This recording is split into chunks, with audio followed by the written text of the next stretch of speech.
have that kind of altercation with, to where if something ever was to happen to me, man, look at him. It ain't nothing great happen to me by accident.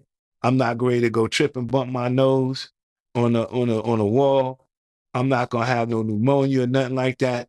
You understand? And if anything ever, you ever see anything happen like that with me, you already know. And defend a nigga that's like that, homie. We all know Puffy sick. We just had never heard nobody say it. Now here goes somebody saying it. A young girl that's been with him since she was 19. So that's like a nigga going in jail and being locked up from the time he's 19 to now. When she got out the relationship, whatever age she was 19. Mentally, physically, and emotionally. Because he stunted her growth with drugs, abuse, sex, yeah. So as a result, many businesses have pulled their contractual deals back. They've retracted on the business deals as soon as Cassie came out with this lawsuit.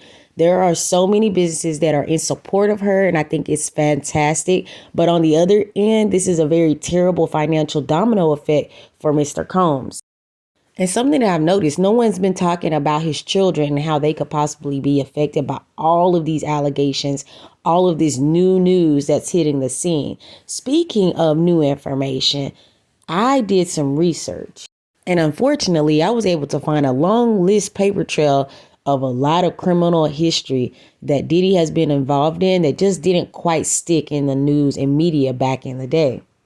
Do y'all remember the East Coast, West Coast beef that started back in the 90s?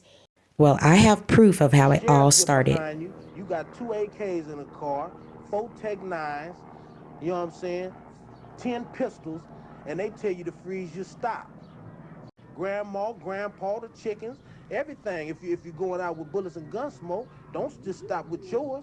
You understand me? Deal with it on that level if that's what you're doing. If you're not. So on September the 23rd, 1995, Big Jake, rest his soul, was taken out in an Atlanta nightclub. Now, this was after an argument between Bad Boys Camp and Death Row Records co-founder Marion Suge Knight. So this was actually at Jermaine Dupri's birthday party. So a lot of celebrities were there and witnessed this situation go down.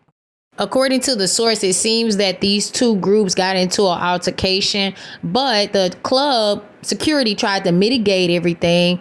And it just seems like things kind of took a bad turn right at the end as Suge Knight and his crew were trying to leave. It's suspected that someone from Diddy's camp was the one who actually took out Big Jake, unfortunately.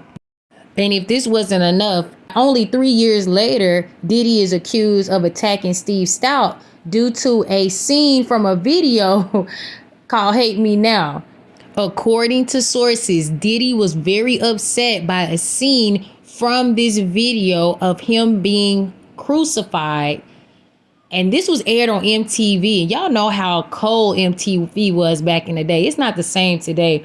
So Diddy was obviously very upset by this and stormed into Steve Stout's office and assaulted him with a champagne bottle. And Diddy was charged with second-degree assault and criminal mischief. The very next year, Diddy gets into yet another altercation at the club, this time with his bad boy signee, a rapper named Shine. Y'all remember Shine?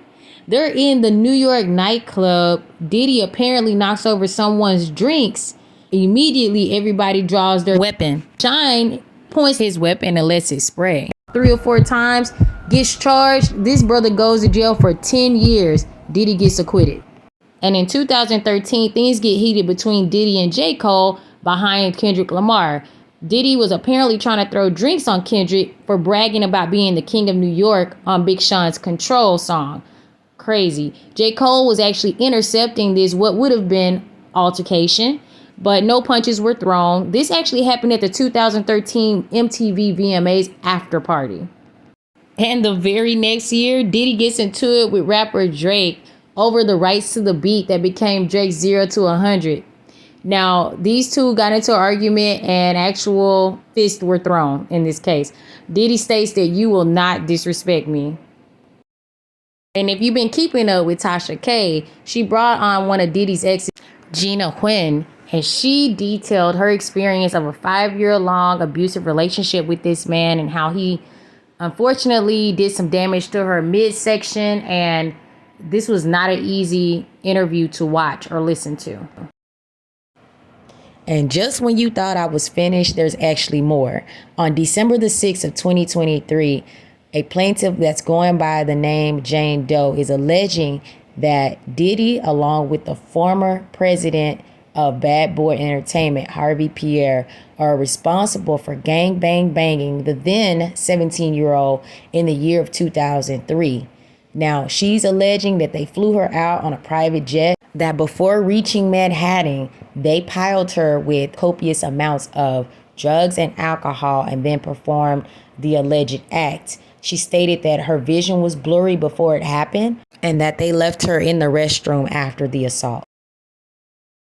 And this is a picture of Cassie's best friend. And I don't even have time to get into all of the details that she has to speak on in terms of Diddy.